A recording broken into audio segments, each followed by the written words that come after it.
Lyca production Subaskaran வழங்கும் உலகநாயகன் கமலஹாசனின் நடிப்பில் Indian 2 July 12 முதல் திரையரங்குகளில். எல்லாமே நல்லா இருக்கும், எல்லாருக்கும் பிடிக்கும். சென்னை சில்க்ஸின் தரமான ஆடி, பெருமை மிக ஆடி.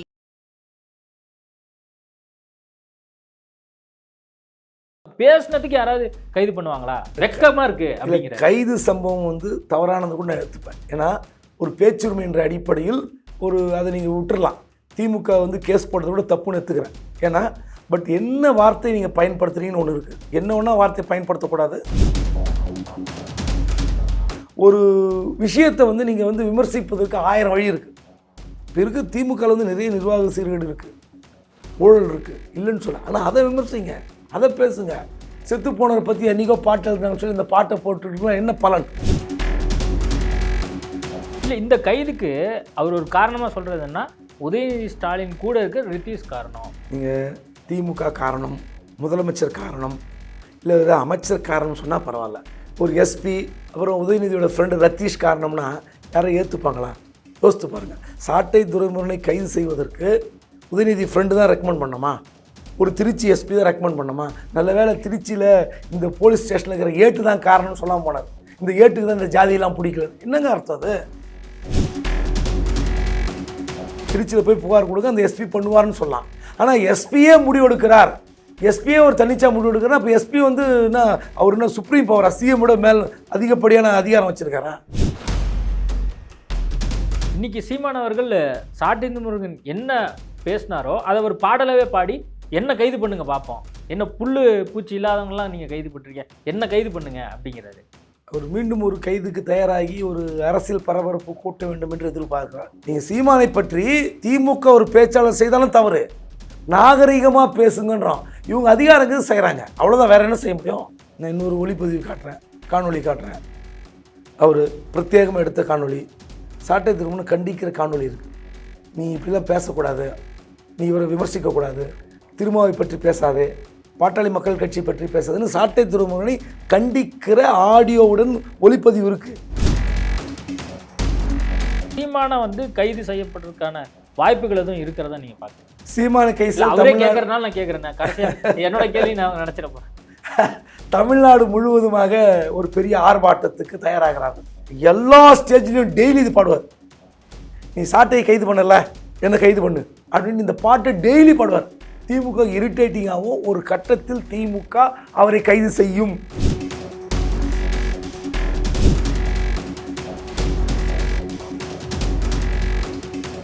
ஐபிசி தமிழ் நேயர்களுக்கு வணக்கம். இன்றைய நேர்காணலில் நம்மோடு இணைந்திருப்பவர் மூத்த பத்திரிகையாளர் குபேந்திரன் அவர்கள். வணக்கம் சார். வணக்கம். சாட்டை துரைமுருகன் கைது காரணம் என்னன்னா கருணாநிதியை தப்பாக பேசிட்டாரு அப்படின்னு சொல்லி சீமான் அவர்கள், நான் கூட தான் அந்த பாடலை பாடியிருக்கிறேன், நான் மட்டும் பாடலை, அது அதிமுக சேர்ந்திருக்கக்கூடியவங்க ஆல்ரெடி நிறைய காலமாக பேசிகிட்டு இருக்காங்க, புதுசாக எதுவும் பேசலையே, கைது பண்ணுறாருந்தா என்ன கைது பண்ணுங்க அப்படிங்கிறது. அதாவது திமுகவை திட்ட வேண்டும், ஆளுங்கட்சி திட்ட வேண்டும், அப்போ தான் எதிர்கட்சியாக இருக்கிறவங்களுக்கு வசதி, அப்போ தான் விமர்சனம் செய்ய முடியும். இப்போ ஒரு நிர்வாக சீர்கேடு, விஷசாராய சாவு, சட்டம் ஒழுங்கு பிரச்சனை, ஏதோ ஒரு படுகொலை, இந்த மாதிரி விஷயங்களில் நீங்கள் பேசலாம், தவறு கிடையாது.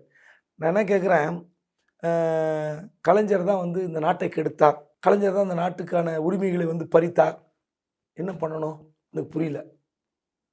நானும் அரசியலை பார்த்துருக்கேன், நீங்களும் பார்த்துருக்கீங்க.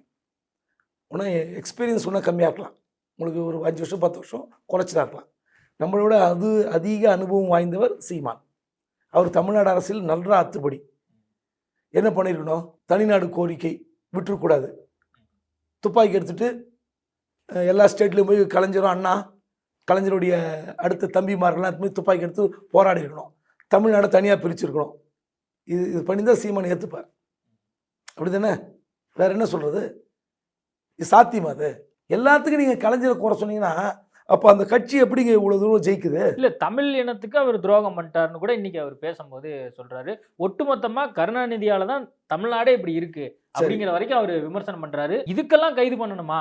அப்படி என்ன தப்பாக பேசிட்டாங்க? பேசினதுக்கு யாராவது கைது பண்ணுவாங்களா? வெக்கமாக இருக்கு அப்படிங்கிற கைது சம்பவம் தவறானது கூட நான் எடுத்துப்பேன். ஏன்னா ஒரு பேச்சுரிமை என்ற அடிப்படையில் அதை நீங்கள் விட்டுறலாம். திமுக கேஸ் போடுறத விட தப்புன்னு எடுத்துக்கிறேன். ஏன்னா பட் என்ன வார்த்தை நீங்கள் பயன்படுத்துறீங்கன்னு ஒன்று இருக்குது. என்ன ஒன்றா வார்த்தை பயன்படுத்தக்கூடாது. ஒரு ரெண்டாவது, இறந்து போனவரே நீங்கள் பிடித்து தொங்கிக் கொண்டிருப்பது சரியான அரசியலா? ஏன் நீங்கள் உங்களுக்கு அரசியலே இல்லையா? திரும்ப திரும்ப திரும்ப செத்து போனதே நீங்கள் பேசுவீங்களா? எவ்வளோ நாள் பேசுவீங்க கலைஞரை? சரி, நான் ஒன்றே ஒன்று ஒரு கிளாசிக் எக்ஸாம்பிள் சொல்கிறேன். கலைஞரால் தமிழ்நாடு கெட்டு போய்விட்டது. ஒன்றே ஒன்று சொல்கிறேன். இவர் பேசுகிறார்ல, குடிப்பெருமை பேச வேண்டும், ஜாதி வேண்டும் சொல்கிறார்ல, கலைஞர் அன்றைக்கி அப்படி பேசியிருக்காரு? ஒரு நாள் கலைஞர் அப்படி பேசியிருக்காரு டாக்குமெண்ட்டை காட்டு. நீங்கள் உள்கட்சி ஜனநாயகம், உள்கட்சி அரசியல்லாம் வேற. பொது மேடையில் ஜாதி வேண்டும் அப்படின்னு சொல்லியிருக்காரா? இங்கே விக்கிரவாண்டியில் அபிநயாவுக்கு பதில் வேற ஒரு தொழில் ஒரு வேட்பாளர் நிறுத்துவாரா? இல்லை அங்கே பெரும்பான்மை சமூகத்தை சேர்ந்த ஒரு நபரை அல்லாமல் வேறு ஒருத்தர் வேட்பாளர் நிறுத்தியிருப்பாரா? ஒன்றே ஒன்று சொல்கிறேன் கேளுங்க. 99-2000 டைடல் பார்க் என்ற ஒரு சாஃப்ட்வேர் கம்பெனியை இங்கே கொண்டு வந்தது தான் ஜாதி ஒழிப்புக்கு அடித்தளம். யோசித்து பார்த்துங்க. நான் ஒரு பத்திரிக்கைன்னா 93 வந்தவன், நான் பார்த்தவன். நாங்கள் ஐஐடி பார்த்தலாம் குடியிருந்தவன். அந்த கம்பெனி வந்த பிறகுதான் ஜாதி ஒழிப்பு என்பது தமிழ்நாட்டில் அதிகமாகி இருக்கிறது. அது பெங்களூருக்கோ ஹைதராபாத்துக்கோ போயிருந்தா இங்கே வந்து ஐடி காரிடார்னு வந்திருக்காது. ஸோ நீங்கள் ஐடி காரிடாரில் வந்த பிறகு எந்த ஜாதி யாரை மணக்கிறார்கள் என்பது தெரியாது. ஒடுக்கப்பட்ட விளிம்பு நிலை ஜாதி பெண்களோ ஆண்களோ காதலித்து திருமணம் செய்து கொண்டார்கள். முதல் அடிப்படை ஜாதி ஒழிப்புக்கு படிப்பு தான் முக்கியம். அந்த படிப்பை படிங்கன்னு சொன்னவர் கலைஞர். அந்த கம்பெனியை கொண்டு வந்தவர் கலைஞர். மறுக்க முடியுமா? உங்களுக்கு விமர்சனம் 1000 இருக்கலாம். திமுக மீது விமர்சனம், கலைஞர் மீது விமர்சனம் இருக்கலாம், 1000 விமர்சனம் வைங்க. இன்னைக்கா ஜாதி பெருமை குடி பெருமை பேசியிருக்காரா? படின்னு சொன்னது தப்பா? சாஃப்ட்வேர் கம்பெனி கொண்டு வந்து தப்பா? கேட்டால் இல்லை, யார் ஒன்றா படிங்கன்னு சொல்லியிருப்பாங்க, யார் ஒன்றா கொண்டு வந்திருப்பாங்க. கிடையாது. அந்த நிறுவனம் டைடல் பார்க் என்பது வெளியே போயிருக்க வேண்டியது. ஐடி காரிடார் வெளியே போயிருக்க வேண்டியது. அதை கொண்டு வந்தவர் கலைஞர் கருணாநிதி. மறுக்க முடியுமான்னு யாரோ ஒன்று கேளுங்க. அப்போ இருந்த ஆட்சியாளர்கள் அதிகாரிகளை நீங்கள் பேட்டி எடுங்க. அந்த நிறுவனம் எங்கே போக வேண்டியதுன்னு. அதனால் ஒரு விஷயத்தை வந்து நீங்கள் வந்து விமர்சிப்பதற்கு 1000 வழி இருக்குது. இப்போ இருக்குது திமுகவில் வந்து நிறைய நிர்வாக சீர்கேடு இருக்குது, ஊழல் இருக்குது, இல்லைன்னு சொல்ல. ஆனால் அதை விமர்சிங்க, அதை பேசுங்க. செத்து போனவரை பற்றி அன்றைக்கோ பாட்டு எழுதுனாங்கன்னு சொல்லி இந்த பாட்டை போட்டுருக்கலாம், என்ன பலன்? அதனால் என்ன நான் கேட்குறேன், இந்த நாட்டு மக்கள் காமராஜர் செய்யாத சாதனையை வேறு யாராவது செஞ்சுருக்காங்களா? எத்தனை பேர் தமிழ்நாட்டில் இருக்கிறவங்க காமராஜர் நினைவகத்துக்கு போய் பார்த்துருக்கீங்க? நீங்கள் கக்கன் இந்த நாட்டில் உதாரணத்துக்கு அப்பப்போ பேசுவாங்கள்ல மேடையில் அரசியல் ரீதியாக கக்கன் மாதிரி ஒன்று. எத்தனை அந்த சமூக மக்கள் எத்தனை பேர் கக்கன் சமாதிக்கு வந்து அவர் இறந்த நாளில் பிறந்த நாளில் வந்து அஞ்சலி செலுத்தியிருக்காரு? காட்டுங்க. நீங்கள் இருக்கிற அரசியலை பேசணுங்க. சும்மா வந்து எங்கேயும் என்றைக்கோ தேவையில்லாத ஒரு அரசியலை பேசிக்கிட்டு கைது பண்ணது தவறு, பேச்சுரிமையை வந்து தடுப்பது தவறு. ஆனால் ஒரு நாகரிகமாக நீங்கள் பேசணும். இல்லை, இந்த கைதுக்கு அவர் ஒரு காரணமாக சொல்கிறதுன்னா உதயநிதி ஸ்டாலின் கூட இருக்க ரித்தீஷ் காரணம். வருணுக்கு ஆல்ரெடி வந்து இவர் மேலே செம்ம காண்டு போல இருக்கு. ஏன்னா ஆல்ரெடி இவர் கைது பண்ணப்பட்டிருக்கார் ஏற்கனவே சாட்டை துரைமுருகன். அப்பயும் வருண் தான் காரணமாக இருந்தார், இப்பயும் வருண் தான் காரணமாக இருக்காரு. ரித்தீஷுங்கிற ஒரு புதிய நபரை வந்து சேர்த்து பேசுறாரு. அவர் உதயநிதி ஸ்டாலின் கூட இருக்கிறதுனால ஒரு அழுத்தத்தின் காரணமாக இந்த ஒரு கைது நடவடிக்கை நடந்திருக்கு அப்படிங்கிற. இல்லை, நீங்கள் திமுக காரணம், முதலமைச்சர் காரணம், இல்லை ஒரு அமைச்சர் காரணம் சொன்னால் பரவாயில்ல. ஒரு எஸ்பி அப்புறம் உதயநிதியோட ஃப்ரெண்டு ரத்தீஷ் காரணம்னா யாரை ஏற்றுப்பாங்களா? யோசித்து பாருங்கள். சாட்டை துரைமுருகனை கைது செய்வதற்கு உதயநிதி ஃப்ரெண்டு தான் ரெக்கமெண்ட் பண்ணோமா? ஒரு திருச்சி எஸ்பி தான் ரெக்கமெண்ட் பண்ணோமா? நல்ல வேளை திருச்சியில் இந்த போலீஸ் ஸ்டேஷனில் இருக்கிற ஏட்டு தான் காரணம்னு சொல்லாமல் போனார். இந்த ஏட்டுக்கு தான் இந்த ஜாதியெல்லாம் பிடிக்கல. என்னங்க அர்த்தம் அது? நீங்கள் எஃப்ஐஆர் எழுதுகிற எஸ்ஐ ரைட்ரு ஏட்டு இல்லாமல் நீங்கள் கொண்டு வருவீங்க. இந்த அரசாங்கத்துக்கு தெரியும். அவர் என்ன அடிப்படையில் சொல்கிறான்னு நம்ம புரிஞ்சுக்க முடியுதுன்னா, ஏற்கனவே சாட்டை துரைமுருகன் கைது செய்யப்பட்டிருக்கா, அதுக்கு வருண் காரணம்னு சொல்கிறாரு. அதே ஒரு போலீஸ் ஜூரிஸ்டிக்ஷனில் வரக்கூடிய ஒரு இடத்துல வந்து எஃப்ஐஆர் பதிவு பண்ணப்படுது அல்லது வழக்கு வந்து பதிவு பண்ணப்படுது. அப்படிங்கும்போது அப்போது அவர் சொல்லி தான் இந்த விஷயம் நடக்குதா அப்படிங்கிறது சீமானோட கேள்வி இந்த இடத்துல நியாயமாக இருக்கிற மாதிரி இல்லையா? இல்லை, ஒரு எஸ்பி வந்து ஒரு கட்சியினுடைய பிரமுகரை கைது செய்கிறேன் என்று தன்னிச்சையாக முடிவெடுக்க முடியுமா? ஒரு எஸ்பி. அப்புறம் உளவுத்துறை எதுக்கு இருக்குது, டிஜிபி எதுக்கு இருக்காங்க, ஏடிஜி லாண்ட் ஆர்டர் எதுக்கு இருக்காரு? இப்போ இவங்களாம் சொல்ல மாட்டாங்களா? சிஎம்முக்கு நோட் போட மாட்டாங்களா? சிஎம் ஆஃபீஸ் எதுக்கு இருக்குது? புகார் அங்கே கொடுக்கப்படுகிறது. நீங்கள் திருச்சியில் போய் புகார் கொடுங்கன்னு சொல்லலாம், திருச்சியில் போய் புகார் கொடுங்க, அந்த எஸ்பி பண்ணுவார்னு சொல்லலாம். ஆனால் எஸ்பியே முடிவெடுக்கிறார், எஸ்பியே ஒரு தன்னிச்சா முடிவெடுக்கிறார். அப்போ எஸ்பி வந்து என்ன, அவர் என்ன சுப்ரீம் பவரா? சிஎம்மோட மேல் அதிகப்படியான அதிகாரம் வச்சுருக்காரா? அதான் சொல்லணே. நீங்கள் விமர்சிக்கிறதுக்கு முதலமைச்சர் திமுக இந்த அளவில் தான் பேசணும். நீங்கள் வந்து உதயநிதி நண்பர் அவர் ரெக்கமெண்ட் பண்ணார், அப்புறம் அந்த எஸ்பி அவரே ஆசைப்படுறாரு, இதெல்லாம் வந்து யாராக செய்வாங்களா? நோட் போட்டிருப்பாங்க, சிஎம் நாலேஜுக்கு வந்திருக்கோம். சிஎம் நாலேஜிலும் பண்ணவே முடியாது. இந்த மாதிரி ஒரு அரசியல் ரீதியான கைதுகளை முதலமைச்சர் அலுவலக குறிப்பு இல்லாமல் எந்த எஸ்பி, அந்த எஸ்பி நான் பைத்தியமா இன்னொன்று சொல்லட்டுமா உங்களுக்கு? அந்த திருச்சி எஸ்பி அருண், அவருடைய மனைவி புதுக்கோட்டை எஸ்பியாக இருக்காங்க, 2 பேரும் சென்ட்ரல் கவர்மெண்ட் டெப்டேஷன் கேட்டிருக்காங்க. இந்த நேரத்தில் வந்து அவங்க வந்து கைது பண்ணுவாங்களா சொல்லுங்கள்? இந்த எஸ்பியை வந்து நான் ஸ்கூப்பாக சொல்கிறேன். அப்போ அந்த எஸ்பிக்கு வந்து அவர் இன்னும் டிஐஜி ஆகணும், ஐஜி ஆகணும், மேலே டெல்லியில் டைரக்ட் ஆஃபீஸர் அவர். ஸோ அவர் வந்து ஏற்கனவே பல சர்ச்சைகளை சிக்கியவர். ஸோ அவர் வந்து இங்கே இருக்கக்கூடாது, டெல்லி போகணுன்னு ஆசைப்படுறதா ஒரு தகவல் இருக்குது. டெல்லி போகணுன்னு ஆசைப்படுறது அவரே வாலண்டியா ஒரு எஃப்ஐஆர் போட்டு ஆளுங்கட்சியில் பேர் வாங்கலான்னு வருவாரா? லாஜிக் இருக்கணும். அதனால் உங்கள் குற்றச்சாட்டு நீங்கள் முதலமைச்சர் மீது வைங்க, கட்சி மீது வைங்க, அது வரைக்கும் ஓகே. அப்போ ரைட்ரு 8 வரைக்கும் வந்தீங்கன்னா என்ன சொல்கிறோம்? இல்லை, இப்போது இபிஎஸ் பற்றி ஸ்டாலின் அவர்கள் என்னென்னலாம் பேசியிருக்காரு அதெல்லாம் பார்த்து பேசினோம்னா நம்ம நிறையா பேசலாம். அப்போ வந்து ஒரு கருத்து சுதந்திரத்தை பற்றி இவங்கெல்லாம் எப்படி பேசலாம்? இவங்களெல்லாம் வந்து எப்படி நம்ம வந்து இந்த அரசாங்கம் பற்றி பேசும்போது அவர் கடுமையாக சாடுறாரு.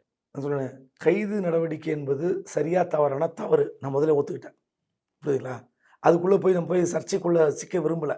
ஏனென்றால் இன்னைக்கு சீமான் அவர்கள் சாட்டை முருகன் என்ன பேசினாரோ அதை ஒரு பாடலவே பாடி என்ன கைது பண்ணுங்க பார்ப்போம், என்ன புல்லு பூச்சி இல்லாதவங்களாம் நீங்கள் கைது பண்ணிருக்கீங்க, என்ன கைது பண்ணுங்க அப்படிங்கிறாரு. அவர் மீண்டும் ஒரு கைதுக்கு தயாராகி ஒரு அரசியல் பரபரப்பு கூட்ட வேண்டும் என்று எதிர்பார்க்கிறார். இதை வேறு என்ன சொல்ல முடியும்? இப்போ அரசாங்கம் நிச்சயமாக இந்த பாட்டு பாடினதுக்கு சாட்டை துருவன் மீது வழக்கு போடும்போது அதே பாட்டை மீண்டும் சீமான் பாடுகிறார் என்றால் நிச்சயமாக வழக்கு போடணும். ஏன்னா அந்த பாட்டை போடுவாங்களா தெரியல. இவர் அதுதான் விரும்புகிறார், மம்பு சண்டைக்கு இழுக்கிறார். அதாவது இந்த மாதிரி ஒரு அந்த பாட்டை நானும் கேட்டேன், நீங்களும் கேட்டிருப்பீங்க. இது வந்து தொடர்ச்சியாக அது கேட்கும்போது வந்து ஒரு நன்றாக இருக்கிறதா இல்லையா என்பது வேறு. நீங்கள் எதிர்கட்சியாக இருக்க கலைஞரை பிடிக்காத, திமுகவை பிடிக்காதவர்கள் அதை பாடலாம், அவங்களுக்கு ஓகே. ஆனால் அது மேடையில் பாடுவதால் உங்களுக்கு என்ன பலன் கிடைக்கிறது? நாகரிகமாக இருக்கிறதா? நாகரிக அரசியல் நீங்கள் செய்கிறீர்களா? இதுதான் என்னுடைய கேள்வி. திரும்ப இவருக்கு கைது பண்ணி இவரை ஜெயிலில் போட்டால் ஒரு அரசியல் பரபரப்பு கிடைக்கும். என்ன அர்த்தம்? கலைஞரை கடுமையாக எதிர்க்கிறேன், அதிமுக கூட்டணிக்கு தயார் இல்லைனாலும் அதிமுக கூட்டணி தான் போக போகிறீங்க. ஏன்னா நீங்கள் ஓட்டு கேட்டீங்க, அதிமுக ஓட்டு போடணுன்னு. அதிமுகவுடன் கூட்டணிக்கு தயார் என்று சீமான் அறிவித்தாகிவிட்டது. திமுக எதிர்க்கும் போது கண்டிப்பாக வேறு வழி இல்லை, கண்டிப்பாக நீங்கள் அதிமுக தான் கூட்டணி போக போகிறீங்க. அதுக்கு வேறு வழி இல்லை. அது கேஸ்லாம் வாங்கிட்டு ரெக்கார்டு காமிச்சிக்கிறீங்க, பாருங்கள் உங்களோட நான் கடுமையாக எதிர்த்துருக்கிறேன் அப்படின்னு. வேறு என்ன சொல்ல முடியும்? இல்லை, இப்போது தொடர்ந்து அவர் என்ன சொல்கிறாரு, சவுக்கு சங்கர், ஃபிலிக்ஸு, அதே மாதிரி சாட்டை துருவன் கருத்து சுதந்திரத்தை பற்றி திமுக தொடர்ந்து வந்து பேசிக்கிட்டே இருக்குது. அது மட்டும் இல்லாமல் இங்கே நடக்கக்கூடிய அந்த கள்ளச்சார விவகாரம், ஆம்ஸ்டாங் கொலை வழக்கு, இந்த மாதிரி விஷயத்துக்கெல்லாம் கவனம் செலுத்தாமல் இந்த மாதிரி விஷயத்துக்கு ஏன் கவனம் செலுத்தணும் அப்படிங்கிற ஒரு கேள்வியை எழுப்புறாரு. ஒரு அரசாங்கத்துக்கு இதை செய், அதை செய், இதை செய்யக்கூடாது, அதை செய்யக்கூடாதுன்னு சொல்கிறது இவர் யார்? நீங்கள் அந்த சம்பவத்தை கண்டிக்கிறது ஓகே, இன்னொரு சம்பவத்தை கண்டிக்கிறது ஓகே, பட் இதை செய்யக்கூடாது. அப்போ என்ன ஒன்றா பேசலாமா மேடையில்? சொல்லுங்கள் பார்ப்போம், என்ன ஒன்றா பேசலாமா? சரி, இப்போ நீங்கள் பாஜக கைது பண்ணலையா? மும்பையில் சிவசேனா ஆட்சியில் கைது பண்ணலையா? அதிமுகவில் கைது பண்ணலையா? என்ன சொல்கிறாங்க? நாகரிகமாக பேசுங்கன்னு. சாட்டை துரைமுருகன் வந்து எனக்கு எதிரியும் இல்லை, நண்பரும் இல்லை, நான் பழகியதும் இல்லை, நான் பேசுனதும் இல்லை. அப்படி இருக்கும்போது அவர் பேசின சில வீடியோ கிளிப்பிங்ஸ் நான் போட்டு காட்டுறேன், நீங்கள் ஒளிபரப்புவீங்களா? ரஜினி பற்றி அவர் பேசின வார்த்தைகளை, ரஜினி மனைவியை பற்றி, ரஜினி மகள்களை பற்றி பேசின வார்த்தைகளை நீங்கள் ஒளிபரப்புவீங்களா? ஒரு பத்திரிகையாளராக கேட்குறேன், அது பேச முடியுமா நம்மளால?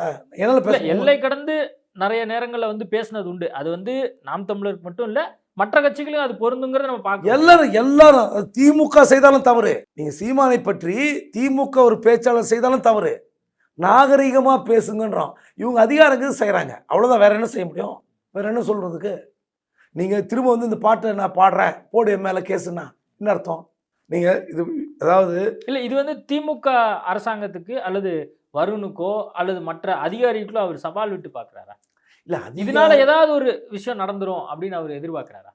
எனக்கு தெரிந்து திமுக அரசாங்கம் தன்னை கைது செய்ய வேண்டும் என்று ஆசைப்படுகிறார். இதை தாண்டி வேற ஒன்றும் இல்லை. கைது நான் கெஞ்சுறேங்கிறாரு, நான் ஒவ்வொரு தடவையும் கெஞ்சுறேன், அரெஸ்ட் பண்ணுங்க. இதுக்கு முன்னாடி சாட்டை துரைமுருகன் கைது போதும் இதே விஷயத்த நான் சொன்னேன், இந்த முறையும் நான் அதையே சொல்கிறேன், எனக்கே வந்து போர் அடிச்சிரும் போல இருக்கு அப்படிங்கிறாரு. நான் இன்னொரு ஒளிப்பதிவு காட்டுறேன், காணொலி காட்டுறேன்.